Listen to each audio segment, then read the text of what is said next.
سہانی گھڑی چمکا طیبہ کا چاند، اس دل افروز سعاد پہ لاکھوں سلام، جن کے آنے سے مرجھائی کلیاں کھلی، اس گلے باد منبت پہ لاکھوں سلام، اور جن کے آگے تنی گردنیں جھک گئی، اس خدا داد شوکت پہ لاکھوں سلام۔ اور اس دور میں میں اور ہے جام اور ہے جم اور، ساقی نے بنا کی روش لطف و ستم اور، مسلم نے بھی تعمیر کیا اپنا حرم اور، تہذیب کے آزر نے تو رشوائے صنم اور، گفتار سیاست میں وطن اور ہی کچھ ہے، ارشاد نبوت میں وطن اور ہی کچھ ہے، اور ان تازہ خداؤں میں سب سے بڑا وطن ہے۔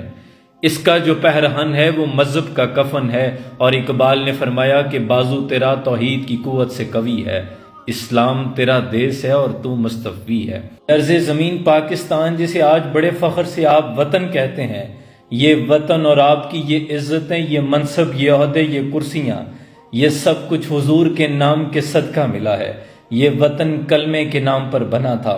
پچھلے 75-76 سالوں سے آپ ہمیں چکی میں پیستے آئے، آپ کے اشاروں پہ پوری قوم ناچتی آئی، آپ نے ہمیں بنیادی حقوق سے محروم رکھا، ہم سب کچھ برداشت کر گئے، لیکن یقین کریں جس روز حضور کی عزت اور ناموس پہ بات آئی، اس روز ہم سے برداشت نہیں ہوگا، پھر صبر کا پیمانہ لبریز ہو جائے گا، کیونکہ حضور کا درد ہم اپنے سینے میں رکھتے ہیں، اور ہمارے پاس تو ان کے سوا ہے ہی کچھ نہیں۔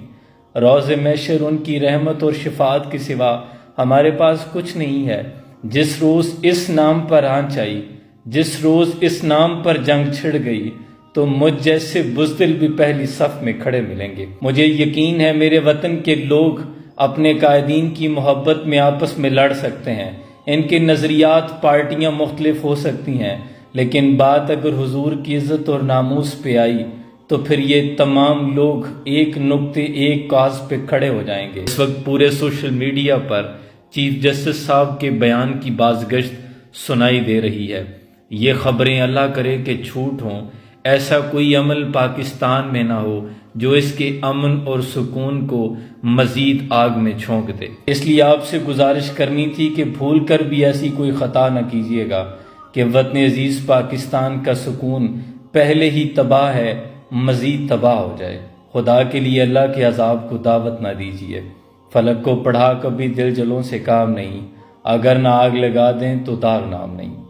سلام پاکستان۔